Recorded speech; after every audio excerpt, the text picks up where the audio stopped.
I've got 8 random questions. You get 3 rolls, and whatever question you roll, that's where we start. Okay. What is this? It is a dice tower. I did not know all that much about dice towers until I bought one, but it's a big D&D thing. I see. Yes. And many people make beautiful custom ones now, which is amazing. Gotcha. Number 8's my new favorite question. It is everyday things. I want to know the seemingly small everyday thing that human beings do that is the most difficult for you to do on set as an actor. Okay, so like when I'm acting, the hardest thing for me to do, that is like a thing that every human does every day?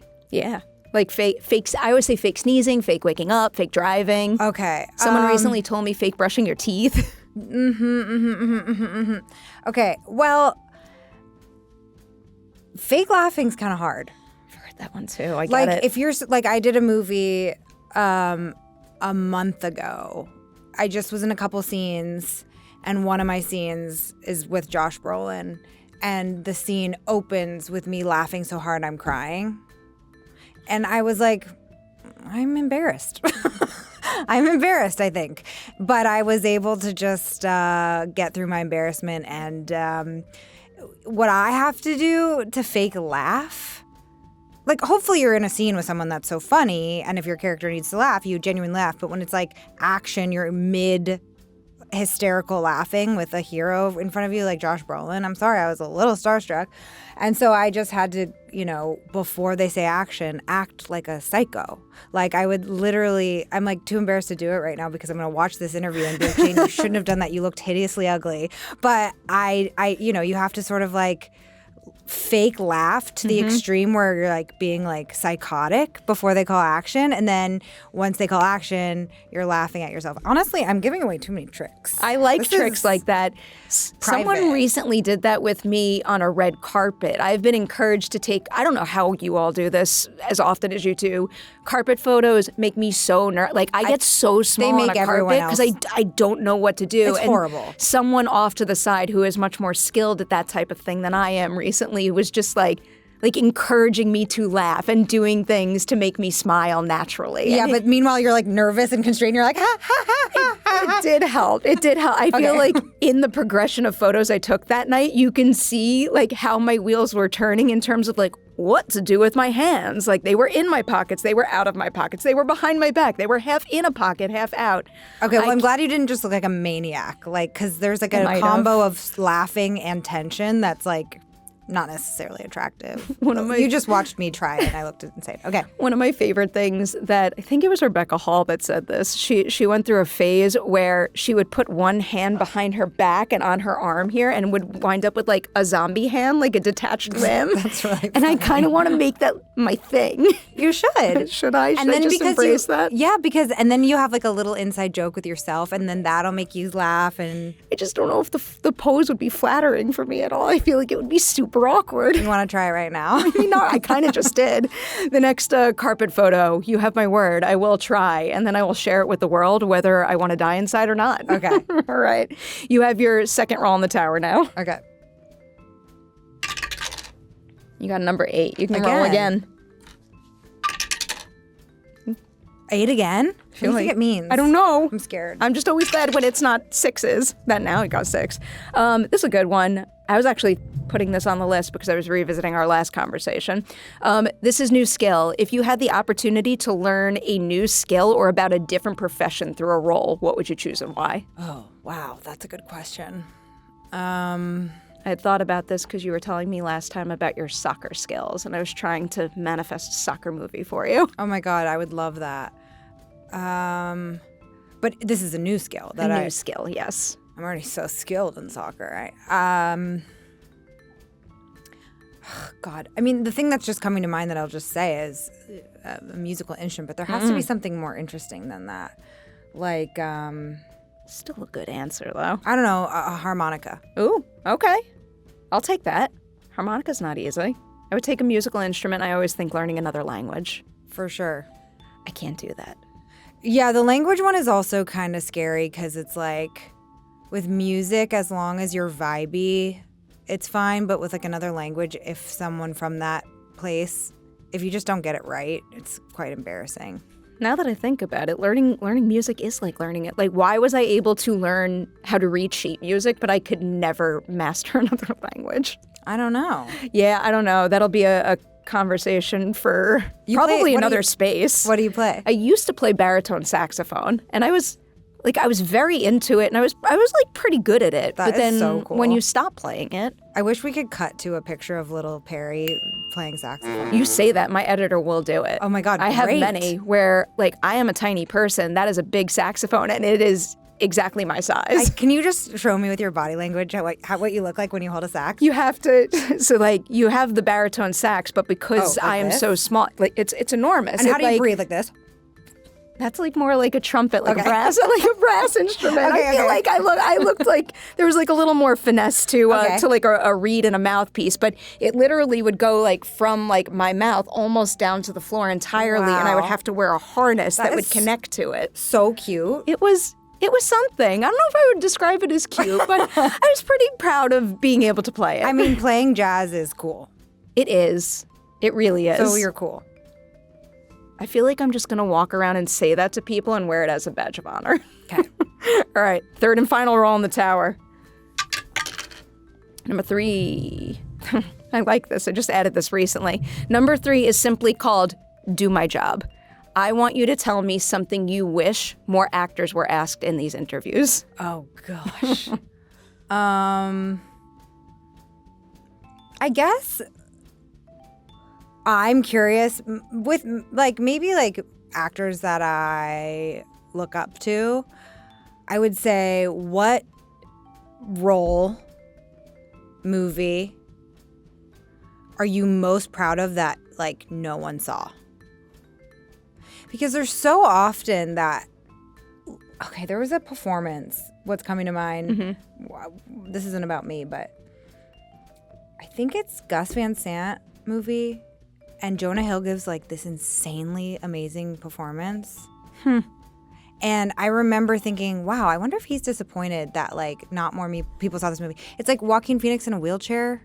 Do you know what I'm talking about? I feel like it's like on the tip of if my brain wasn't still scrambled from San Diego Comic-Con, I might be able to pull a title right now. I also have a 9-month-old baby, so my brain really doesn't work. Somewhat similar wavelength right now. Anyways, I'd be curious to hear like Julianne Moore's, like the role that she is the most proud of, that she's still like, I wish people saw that. I wonder if that exists. Do you have one? A little prayer. I mean, but I think it's about to happen. It's fair. We'll get into this a little. It took time for this movie to finally get its release, but my hope is that word of mouth and good buzz, which it certainly got out of Sundance, is what's going to, draw a lot of people to it at the end of the month. Yeah, it's just been 3 years since we shot it, and so I did get to a point where I was like, maybe no one's ever going to see this. As I was writing all those questions, I was busy thinking, like, how much do you remember about this process? Well, now that it's coming out, I'm starting to remember more and more. Okay. But yeah. What's up, everyone? Welcome back for a new edition of Collider Ladies Night with an old favorite. Jane Levy's here. Hi. The last time we had one of these conversations was when Collider Connected was still around. And I think about that conversation a lot because we started that during the pandemic. And that is what gave me life during the pandemic, because I would have been a very sad person if I couldn't have these conversations. But the last time I saw you was for this, right? No, I think it was at Sundance 2020. Oh, yeah, for this. 2023. Mm-hmm. Yes. Yep. And I feel like we talked about peanut butter sandwiches for half of the Oh, interview. my God. Right. In addition to your wonderful movie. Yes. Which I'm very excited to be able to cover a little more. I was so excited to be able to revisit it, too. I'm so happy to be here and talking to you for how many times do you think you've interviewed me? I was thinking about that, and I'm like a little afraid to say it because it will age us a good deal. But I feel like we've been talking to each other for over 10 years now. Yeah, no, definitely. Yeah. I feel like the first time was probably Evil Dead. Yeah. Evil Dead, which was 2013. It's been a while. 12 years. It's been a while. Yeah. You've accomplished a lot. You too. Here we are. When we were talking on Collider Connected, which I believe was in 2020, you were telling me that when you first realized that you wanted to act, it wasn't a situation where, you went to the movies all the time. It was something that was like a little more internal. You discovered the fact that you just loved performing. So it was making me wonder, even if it was something like a school play, do you remember the very first time you did something as an actor and you realized like that felt so good and it's a creative itch that I need to keep scratching? I don't actually remember a specific moment, but I do remember like a pivotal time for me was when I was 10 years old. I played Annie in a local theater production, and I just remember this feeling that I actually had a lot as a young person, even when I started professionally acting, which I didn't start doing until I was 20, where I was like, I actually don't understand why what I'm doing is getting a response, but I feel the response. And it was like very exciting and mysterious, but it wasn't like I was like, oh, I know. Because I hear sometimes, especially comedians, like talk about when they were younger, they're like, I just knew if I said it like this, I would get the laugh. Like for me as a performer, I've never felt like that. I've always been like, again, it's the same thing as like, I didn't watch something and then want it. It's all come from the inside where I'm like, I have this instinct and I'm just going to trust it for whatever reason. I have the like courage or the support to trust the instinct. And then I got a response, but I'm like, I don't actually get why. Like I would always like, it happened a lot too with Zoey's, like the funniest moments. I was like, I actually don't know why that was funny. But maybe someone needs to analyze that.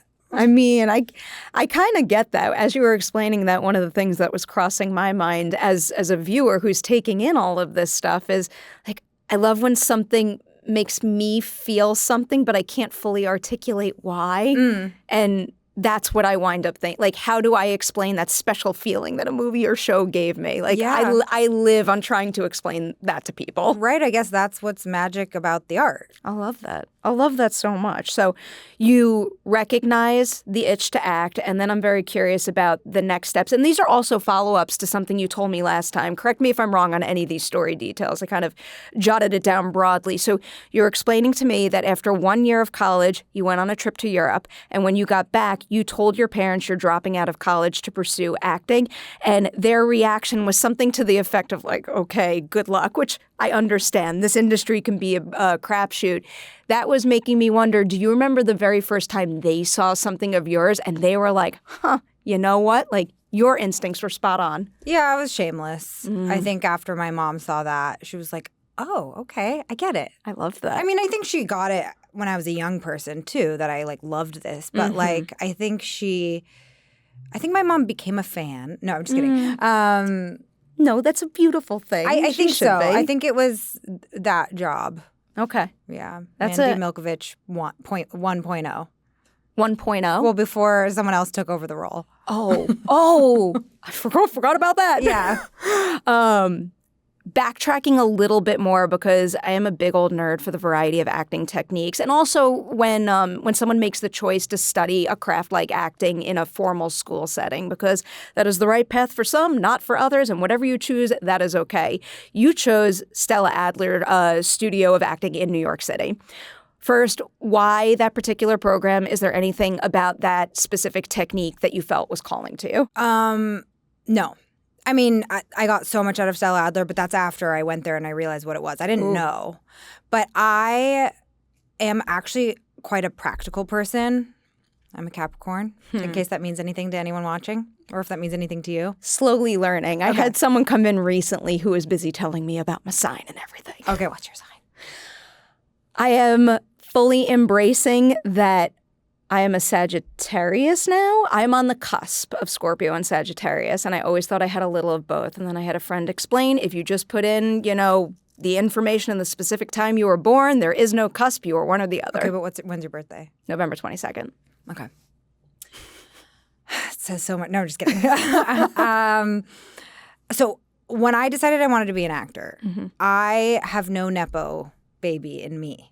I have no connections to Hollywood at all. Zero. Not even like my mom could email her friend from college who has an aunt who would like nothing. There was no, not to say that I'm not like a woman of privilege. I'm like a white woman from Marin County, but that's another story. I'm just saying I had no no entry to Hollywood. I wasn't like, I'm so beautiful, I'm going to go to Hollywood and they're going to think I'm so beautiful that maybe someone's going to make me an actress. I was like, what's the way in? Mm-hmm. I got to like go to school because that'll, one, give me skills, but two, like teach me how to be introduced to this business. Like otherwise, what the fuck? I'm going to be another waiter in Los Angeles trying to make it? Like that's not practical. So I auditioned for any acting school I could find on the internet. I got into Stella Adler. It turned out to be a wonderful program. I'm so happy I went there. I love the teachers there, the teaching. There's a specific technique that they teach there. Mm-hmm. It was very helpful. I don't necessarily like use it anymore. You know, acting is something that I find would be so weird to be like strict about your technique. Mm-hmm. Like it's sort of like whatever works within this character, this project with this director. But I did feel like when I moved to LA at 20 with a training underneath me that I had a way to approach my auditions that were not about me looking as beautiful as possible or being as charismatic as possible. It was about me like really trying to play the role as well as possible. And like I had learned about, you know, script analysis and plays and themes, and it was just wonderful. Like the minute I got to Stella Adler, I was like, I found my place. Like this is who I am deep inside. I am an actor. I love acting. I love talking about acting. So yeah, did that answer the question? It did, and it opened the door up to so many others that I like to ask when we're bringing up and especially the fact that you like to talk about acting, which I try to respect when it's not that way. A lot of people have come in here and, you know, some like to talk about their craft and how they do it, and some don't. I am endlessly fascinated by it. One question that crossed my mind, and it kind of goes against some of what you just said a little bit, but is there any particular part of your process that you have held tight to since day one, something you've been doing since the very beginning? But then can you also tell me a new technique or thing you've tried more recently for the very first time? Yeah, okay. So one technique that I use that I've held on to since the beginning is for memorizing. I don't even remember if I learned this from a teacher at acting school, but I learned it while I was in acting school. I don't know if it was another student that told me this trick, but if there's a monologue, the fastest way for me to memorize it is I take the first letter of every word and I write it out.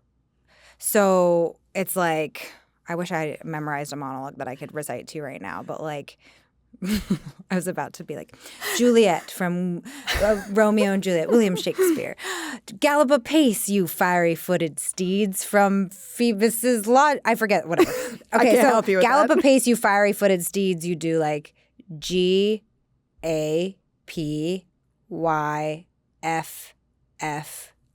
And then you just do that the whole time. So then I have it written down. And I read the whole monologue again, and then once I look at the first letter of every word, I can like get through it like that, like almost after reading the monologue once, and then after doing that like twice with I have it memorized within like just really quickly. I feel like I'm going to go home after this interview and just like even just with like a question, like try it and see. I mean, actually, now that I think about it, with a roadmap kind of interview like this, if I did something like that, it would maybe commit the roadmap to memory rather than needing any kind of notes. Here's the thing about memorization. People always ask me, like, how do you remember those lines? It's like, honestly, memorizing is the last thing you worry about as an actor. At least for me, I'm like, that is not even at all part of my anxiety. It's like a muscle. It's like if you go to the gym and you work out your arms all the time. I don't get out much, Perry. I'm just realizing how fast I'm talking. I have a baby. I've been inside my house for 9 months. I'm here for it. Okay. You came to the right place to do that. Busting out of here. Like, sorry. Or busting into here. Gotta calm down and take a breath a little bit. I'm just so happy to talk to an adult human. Okay, so that's the technique that I've used since day one. Yes. One that I've adopted recently. The thing is, I haven't really been working recently because of motherhood, but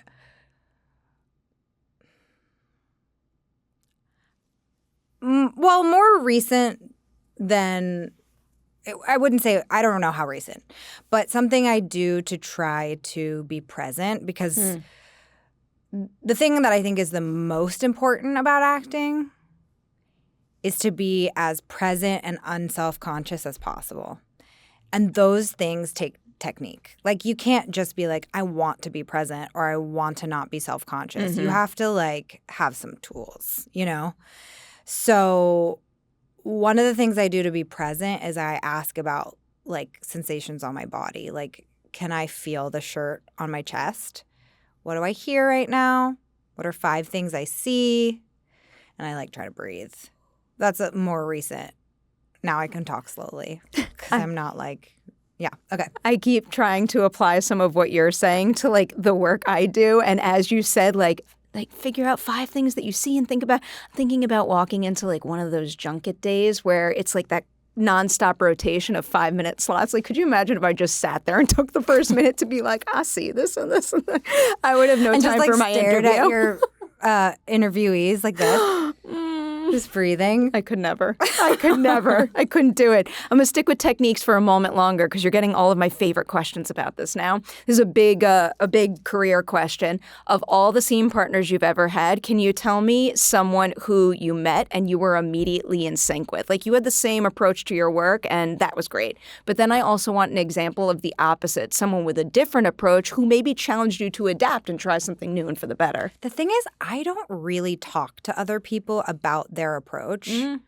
I usually let other people do what they need to do and I do what I need to do privately. And then I think if both people are, like, good at their jobs, it'll just be fine because you're both acting.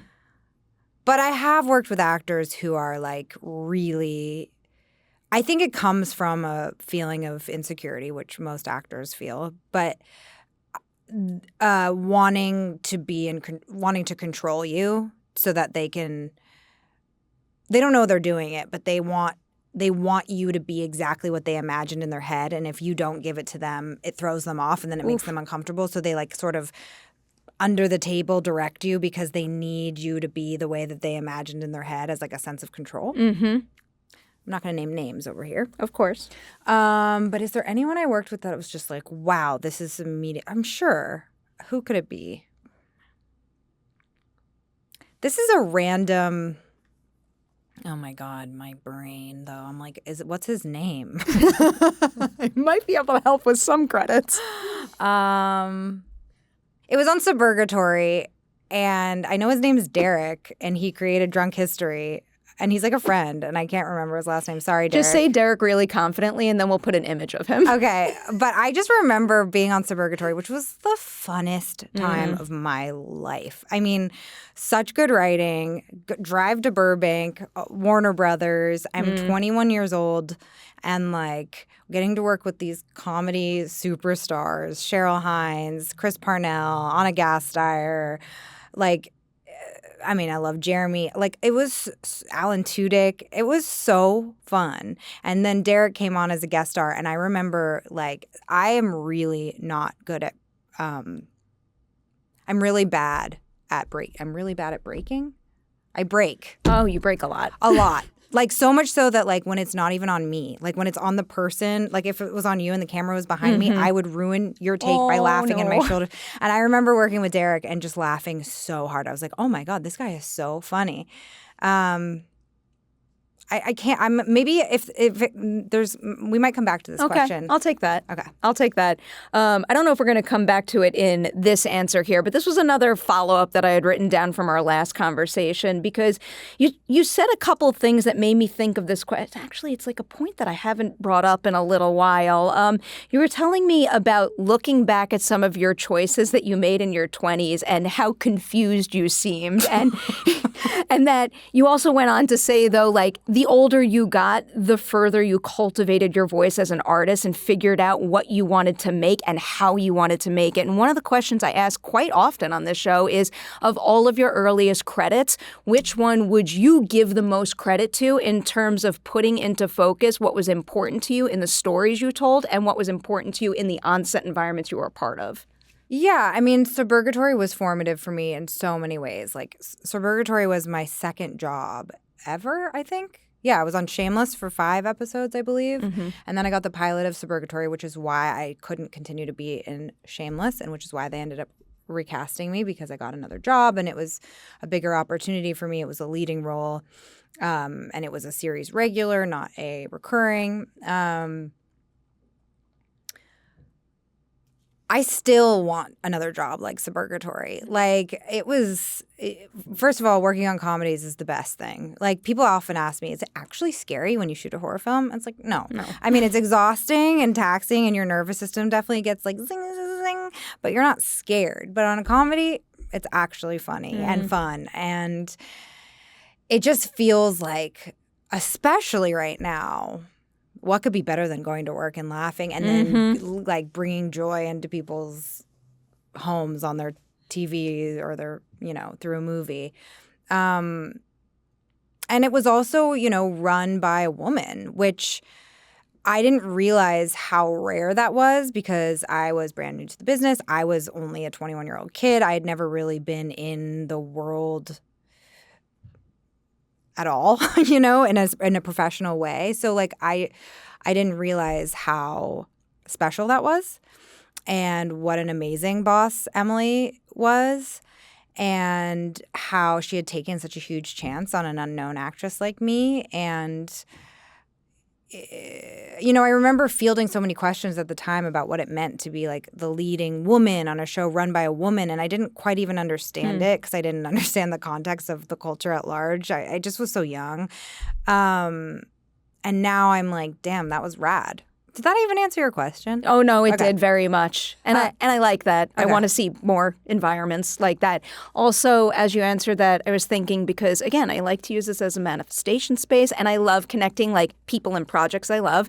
I'm going to pitch that you should be on Ghosts for an episode because that is the show, that is the comedy that's on right now that puts a smile on my face the quickest. And also, because I know you sing, you should get a voice role in a new season of Hazbin Hotel. It's very adult animated, but it's incredibly like clever and smart, and it's some of the best world building I've seen in recent years. Did I already get that? Let me just see if I wish audition what that. I would give. I think they asked me to be in Ghosts. I think. Can you please? Well, I was like 1 month postpartum, and I was like, I think they either asked for my date. Oh, I have an audition for Hazbin Hotel. I knew Are you kidding me? Okay, so you're a witch. By the way, my audition was due 12 days ago, and I didn't do it. Do it. Do it. I'll tell them to wait for you. I'm sorry, agents, and I'm sorry, casting and directors of Hazbin Hotel.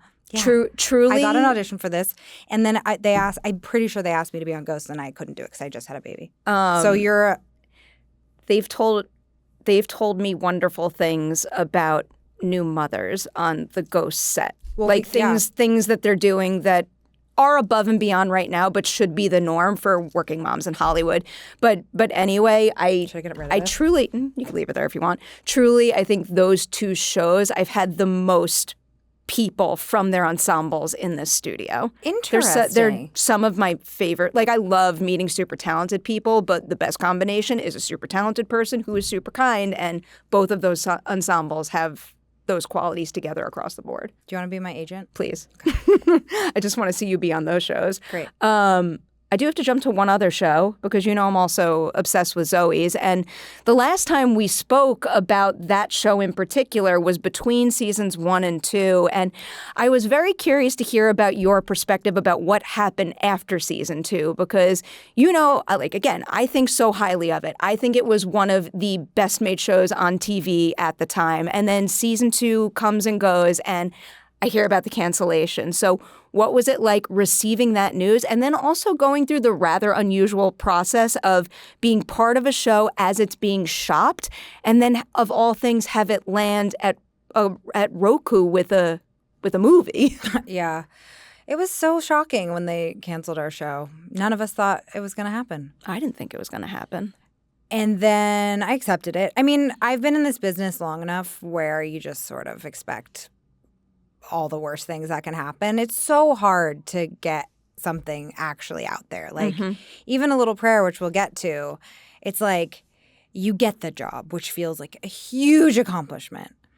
Then you shoot the thing, which is a huge accomplishment.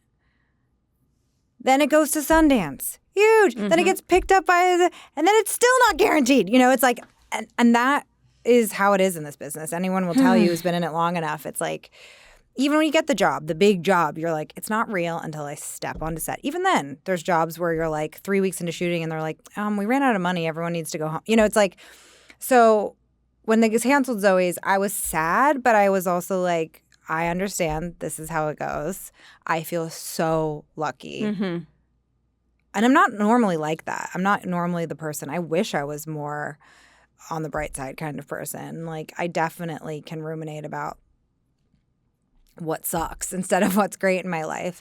But with this one, I was like, that was so profoundly important to me. I'm so proud of what we all did together. Thank God it exists. And then, so then when it was a Christmas movie, I was like, this is a bonus. Mm-hmm. Like, and Richard Shepard, who directed the pilot of Zoey's, is a great friend of mine, and he came back to do the Christmas episode. So I was just like, this rules. We all get paid to go back to the show that we love. Like, great. I'm so grateful Thanks, that show existed. Yeah, thank you. I need it, like, especially during that time, I needed something like that so much. And like, you were all so good, and the production value of that show is just through the damn roof. I'm still glad it existed. I think it deserved many more seasons, though. R.I.P. I wish. That will serve as a great segue to one of the questions I have written down for a little prayer, because I know you probably have limited involvement in this phase of the process, but I was very curious to hear about what it was like for you watching what happened after Sundance, because you make this great movie. It got a really warm reception at Sundance. It gets picked up by Sony Pictures Classics, and immediately when that happens, and because the movie's so good, suddenly there's Oscar buzz. And then the movie never comes out. And then finally you find another distributor who's smart enough to pick it up and release it. But are you kind of just scratching your head being like, what happened and why when this is so good? Yes, and I was so depressed about it that I like just let it go out of my brain. And now again that it's happening, I'm just like, let's go. Let's try to get as many viewers as possible. I mean, I will say, if anyone's watching this and has not seen A Little Prayer, every time there's a screening or someone watches this movie, I get emails and text messages that are so loving and like appreciative of this movie. I don't think that you will be disappointed that you chose. I've watched this. I think mostly people have been really moved by this story. Like, I just did an interview earlier today, and I forget what they said at the end of the interview, exactly how they worded it, but it was something about like excruciating beauty or something. I was like, damn, that is so generous, and exactly why I make art. And the fact that someone's saying that what we made was excruciatingly beautiful. Like, I was like, this is it. This is great. So, I'm really grateful for Music Box Films. I'm so excited that this movie's going to be in the theaters too. It's not even just like it's getting distribution on streaming. It will be in theaters, and they're still formulating exactly which theaters. It's going to come out in New York and Los Angeles on August 29th, and then there will be a wider release, and then maybe even a wider release after that. That's still being worked out, but.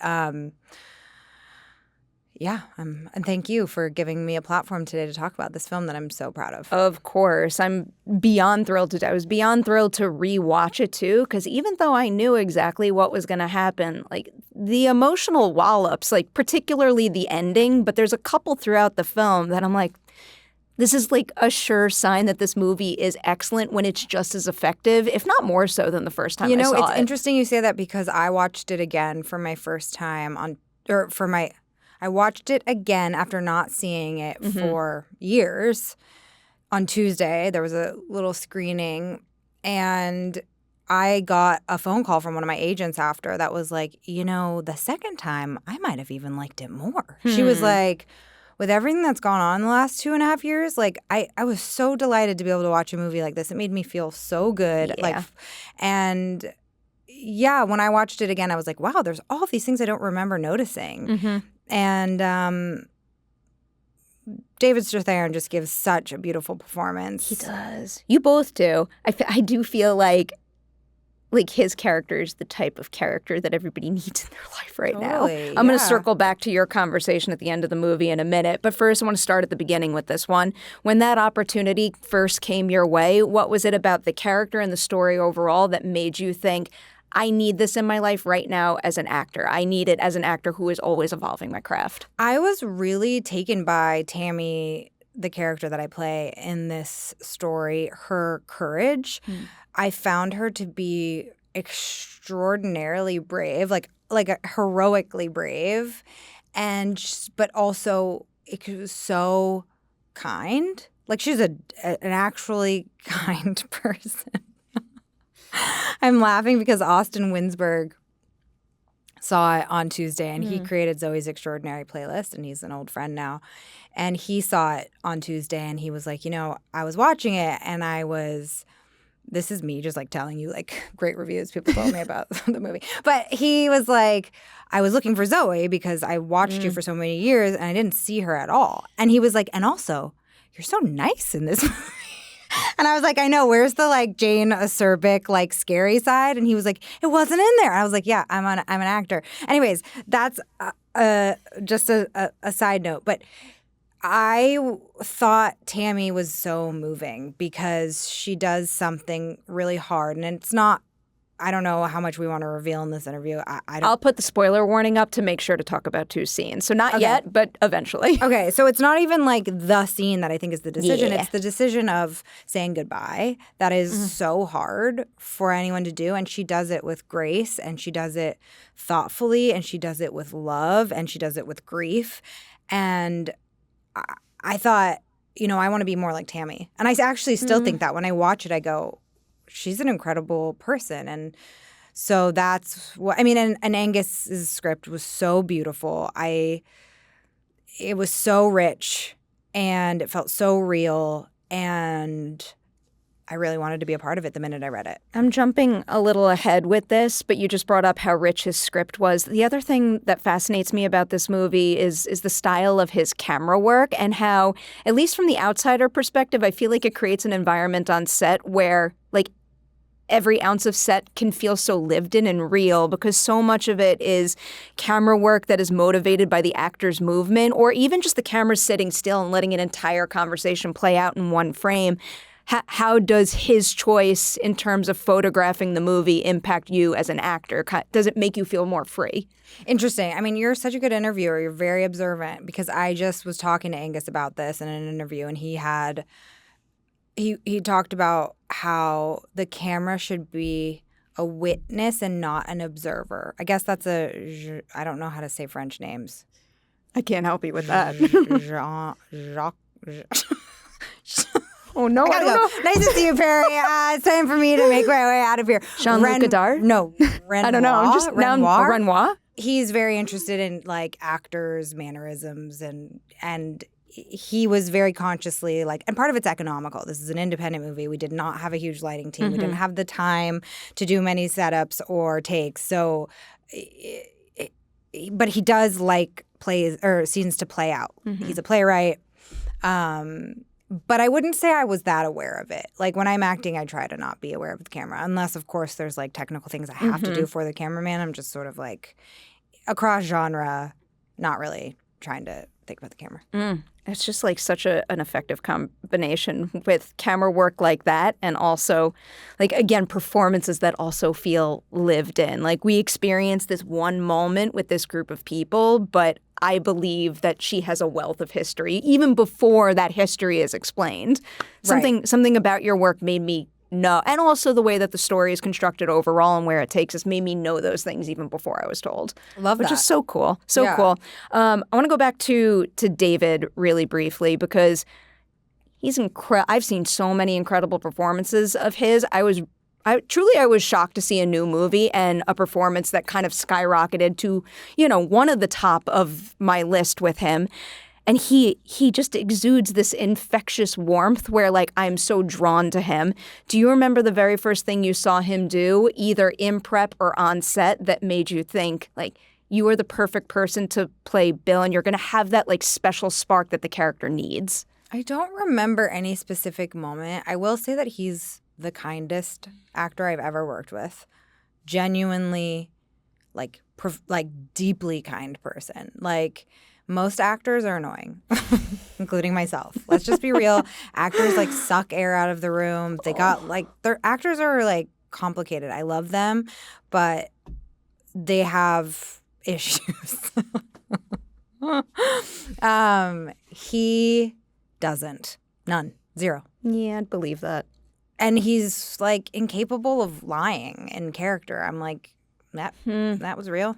That seemed real too. We're also from the same place, which was cool. I found out he's from Northern California, near where I'm from. Kindred spirits. I like that. It's very... not going to get there yet. Not going to get there yet. I'm very curious what it's like working with someone like him who just, like, I don't know, he just like feels like such a serene presence, and then having someone like Anna Camp, especially in that role, kind of just barrel into set. What is it like having their two energies in such opposing roles in the same space with you? I would just want to say, when I rewatched the movie on Tuesday or whatever day it was, she was so good. I was like, oh my God, she's so great in this movie. She's so funny. And yeah, I loved it. You know, that's what it's like in families, I think. Like, there's a lot of opposing personalities. At least in my family, we're very loud. And then there's the quiet ones, and the loud ones are like, what's wrong with the quiet one? And they're like, they're just quiet. Yeah. It felt like textured and like I don't know, felt authentic. Yeah. It feels authentic as from the viewer perspective, too. I love how she's having, like, a banner year, too. It feels like Anna deserves way more credit for everything she's done, and this year in particular, she's finally, like, commanding as much of the spotlight as she deserves. Oh, that's awesome. Makes me so happy. Good for yeah. She was just in the new season of You. Oh. Where it's just, like, total scene stealer. Hell yeah. Something else. And more things that aren't coming to mind right now. I want to jump to my spoiler questions as we start to wind down here, because you have many scenes in this movie where you're excellent in them, but there's two in particular that are just, I mean, like, they're absolutely breathtaking. Obviously, the first one I have to ask about is the abortion scene, and I had a couple questions about that. First one is, can you walk me through some of the earliest conversations you had with Angus about how he wanted to film that? Was the plan always for the 360 camera, or is that something that came up on the spot? It came up on the spot. Oof. Yeah. I don't think I remember ever having the conversation. This was a day that I think I told you this in Sundance. Oh, yeah. But that we shot it on June 24th, I believe, 2022, which is the day that they reversed Roe versus Wade, which was total coincidence. I had no idea that was even going to happen. Like, I've been saying this, but, like, we live in a time where there's just, like, horrible headlines every day, back to back, back to back. So, like, it's hard to keep track of how horrible things are. Or like which horrible thing to be able to keep in your brain, and sometimes other horrible things like drift away because the other thing is just more pressing at that second. And so I had heard rumors that maybe they were trying to do this, but I didn't think it was a possibility. So I wasn't like, we were like, oh, and then all of a sudden we're going to live in a country where, like, you might not be able to get an abortion. Like, I didn't know that. So that wasn't, like, on my brain. And also, this movie's not a political movie. We're not trying to sway anyone. We're just trying to show life, and abortion is part of life, and it happens every day, and it happens in all sorts of families, and with moms and teenagers and all sorts of people. So I showed up that day, knowing that this is a big scene for me. Like, this is a climactic scene for my character, and when you're an actor and you have these scenes, where they're going to fall in the schedule. Like, day one, you're like, where's this scene? Oh, God, okay, that day is going to be the day that I have to do the hard thing. And so I knew always, like, this is the day we're going to shoot this thing, not knowing that it was going to be the day that they take away our constitutional right to abortion. But I show up, and there's no green room because it's an independent movie, and so it wasn't even a set. It's just like a real house that we were renting, or office building. And there was like a side room that wasn't private, but it was like where I could sit before we shot the scene. And I was sitting there, and they were setting up it's almost 360. I wouldn't say it's a full. Yeah, it's not full. As I said that, I'm like, it misses like a little bit. Yeah. But I guess they were setting up that shot with my body double and letting me have, some privacy. And so I was listening to headphones, trying to just be as calm as possible, being like, can you feel your shirt on your chest? No, just kidding. I mean, probably that is what I was doing. And I got a text from my mom that said, the fuckers did it. Jesus. And I was like, the fuckers did what? Who's the fuckers? Who are the fuckers? And then I was like, oh my God, this is insane. Like, literally minutes before I went to shoot that scene, those are moments where you're like, is there something going on? Like, is there someone mapping something out? Because this is crazy. Yeah. Anyways, I walked in and they were like, okay, Jane, we're going to do this whole thing just on you. And I was like, okay. And so the first couple takes, you know, were all like usable, but the DP who was also operating the camera was still working out some of the kinks. And then we like got it.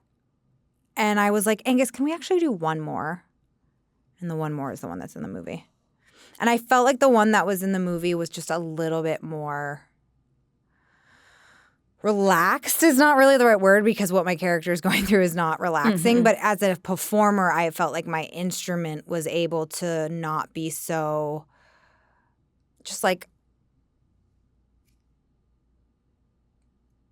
I wasn't projecting. I was just like actually living. Ooh. Am I going to be embarrassed that I said that? No. Maybe. I mean, I think I could kind of feel what you say. I mean, really, like that is an exquisite performance beat. It's just so powerful. Thank you. The other piece of that I did really want to ask about because, I don't know, just like it really struck me what a good scene partner you seem to have in that room. Well, and then we only see her for a single frame. Can you tell me a little bit about like maybe things she did for you to support you to deliver your best work in that moment? She was really awesome. Yeah. Yeah, you're right. Perry, you're a great interviewer. You're great. You pay a lot of attention. I do. You're a Sagittarius, not a Scorpio. I don't really know what that has to do. I still think I lean a little more Scorpio. I love Scorpios, by the way. My son is a cusp. He's a Libra Scorpio cusp. I don't really know what that means except for the Scorpio part. Yeah. Okay. Well, me neither yet either because I didn't know that much about Libras until I had one. But yeah, she was so good. And, you know, I don't know if I should share this, but we were talking about abortion together before. And we just had some moving conversations. Like, I don't need to share the specifics, but she's a great scene partner. You were right.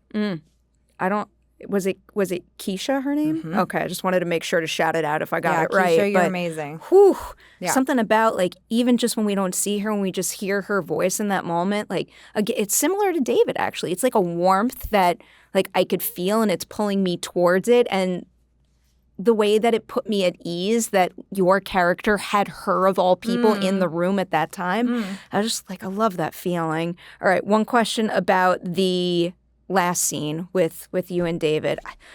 I just want to ask like how you do something like that. The two of you just are so perfect opposite each other, and I love how the movie ends on such like a beautifully complex beat where like my heart is absolutely shattered that she's being pulled away from him, but I also feel all the hope in, I guess, her being liberated and like running into everything the future could have to hold for her. So what was it like preparing for a scene like that? Is it the kind of situation where like there's any kind of rehearsal at all, or are you just stepping onto set and hearing go and going for it? Let me tell you something. That was day 4 of shooting.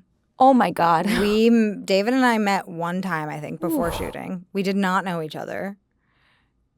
That's just filmmaking, baby. Like, we were just acting, and, like, he's a great scene partner. The script is incredible. Like, we have a great director. No, we just were acting. It was really hot. Really, really, really, really hot. The script is beautiful, you know? Like, I remember every time I would read that monologue, when I would read the script or when I was memorizing my lines, I would cry because I was just like, you looked at me. No, you sit with me. You looked at me. You made me feel like I was worth something. I almost wrote that entire thing down, and then I just veered towards you make me feel like I'm worth something. It's so beautiful and universal, you know? I think we all know what that feels like. And, you know, I do think a theme in my work has been, you know, yearning for paternal love. It's definitely, I'm like, now that you say it. Thinking of a couple things. Yeah, like I think, well, Suburgatory was about a young girl and her dad Zoey's was obviously about a girl and her dad. This is about a girl and her father-in-law, a woman and her father-in-law. And I think it's a very, whether it's your mom or your dad or just a paternal or a parental figure, I should say, it's a real strong need in all of us. You know, like we are all like I don't know why this is coming to my brain right now, but like they say like most of the time the last thought that people have before they die is their mom. And it's just such a strong need in all of us to be loved and seen by a parent. And she had that with this person. And it was so beautiful to see this written from an in-law, a relationship between a woman and her in-law, because I've never seen that before. But it's like parental love either way. And again, like she decides to say goodbye because she has to. And it's, man, saying goodbye, letting go of what you love for the betterment of everyone is sad. Yeah. But also, like you said, I'm glad it's hopeful. Yeah. I like being able to balance both of those extreme feelings always impresses me in a scene. And you definitely accomplish that's it there. life. Yeah. No, it literally is. You know, like a lot of there's so much grief and love. There's so much love and grief. Like there's so much anger and sad. Like we don't just feel, oftentimes we feel a lot underneath the feeling we think we're feeling. And you know, for me, like when I'm mad, I'm usually pretty like sad or I'm usually stressed and sad. You know, like I think the interview is going off the rails. I'm like, this is time to go. I'm starting to not make sense. Actually, I feel like you're making a lot of sense right now. I will veer away from this for a brief moment because you have, we're like towards the tail end of the one that you're releasing, and you have another movie on the horizon with a couple of people that I'm a very big fan of. Let me get the title right. Whalefall. Oh, right. I was like, I adore Brian. I just saw Austin in Weapons, and like, my God, he is something else. Really? And Emily Rudd's in that, who's been a ladies' night guest before. I'm trying to think of what is safe to ask you, but can you maybe tell me a little bit about sparking that family relationship with them? Because if I'm correct from the book, you play one of the sisters, right? Yeah. Okay. So what was it like working with them, creating that dynamic? Awesome. I wish I had more days of work on it. I love Brian. I'm such a fan. Great. Incredible writer, director, person. So funny. Yeah. So creative. Yeah, it was awesome. That was my first time going back to work since having a baby, and it was a wonderful experience. I'm really grateful for them. I love hearing that you had that. I'll ask one more question about... When does this come out? At the end of the month when the movie comes out. Okay, end of August. One more question about Brian specifically, because one of the things that I love about him as a filmmaker, he's now directed 2 features that I love, love, love. And when I walked away from seeing them for the first time, like I stood there and I said, like, those movies right there would never be directed the same way by anybody else on this planet. He makes his art so uniquely him. Is there anything you observed him doing on that set that maybe speaks to that singularity, why he is able to create things that feel so one of a kind? Yeah, but I am actually not quite sure how... Well, I mean, it's a book, so people know that it's about somebody who's stuck inside of a whale. In a whale. And, you know, anything that's not there is a flashback. And so I was watching him, and, you know, he has a really good rapport with his DP, who was the DP of Evil Dead 2013, by the way, Aaron Morton. Lovely man. Kiwi. He was doing all this cool stuff with his lenses, me being like, I don't know anything about filmmaking. But I was watching him get to make really cool creative choices where if it's a flashback, you can sort of start to bend rules. And when I watched No One Will Save You, I was like, oh, this is a man who's just going to play by his own rules, which is so cool. And he does it really confidently. He does it very calmly. And again, he's funny. He's so funny. And It's rare that you find someone as insanely talented as he is and genuinely as, like, down to earth. Like, that is an annoying phrase, but it's real with him. And he's going to do big things for sure. Oh, I mean, he without already a doubt. has. Yeah. I'm like, he's like not that much older than me, and he's like on his third feature. And like, you know, he probably gets offered a lot of stuff, but he chooses to do some weird stuff. And that's really ambitious and cool. He chooses weird stuff, and he also chooses stuff with purpose that I think he knows he has something uniquely him to bring to it. And Sure. I don't know. If that's not the motivation, then what's the point? We love you, Brian. We have hit the last question of Collider Ladies Night. Every single episode of this show ends with this particular question because I think it's important. In film and television, we give each other awards. I think that is super cool. That shouldn't stop. But I find that nobody in this business tells themselves good job as much as they should. So I want to know something you accomplished, making a little prayer that you know you're always going to be able to look back on and say, you know what, I'm really damn proud of what I did there. Oh.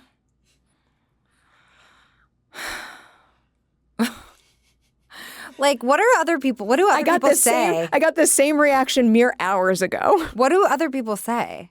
Like, what's an example? A whole variety of things. I mean, it depends what the project is. Like, in some cases, it's particular scenes that were challenging. I've had mothers come on the show and tell me, you know, how proud they were that they were able to juggle all aspects of their life during a production. I see. The answers have been endless. Well, okay, let's see. If nobody was here right now, what would I say? I'm really proud of my vulnerability. I think that I really allowed my heart to be open, and that is not always the easiest thing. And I mean that on camera and off. Like, I was willing to care as much as I cared, and sometimes for me that feels really risky because you risk your heart being broken, and you risk being too earnest, or you risk being too earnest might be the word. And I am someone that has struggled with that. And as I've gotten older, I've gotten better at it. And I think that this project really asked that of me and demanded that, and I did it. A little esoteric. I'll take that. That's a beautiful answer. Okay. And you should be very proud of your performance in the movie and the movie overall. You made a special one. I'm going to say congrats on everything you've accomplished, on A Little Prayer, and everything coming your way in the future. This door is open anytime you want. Thank you so much, and thank you for not being mad at me for being late.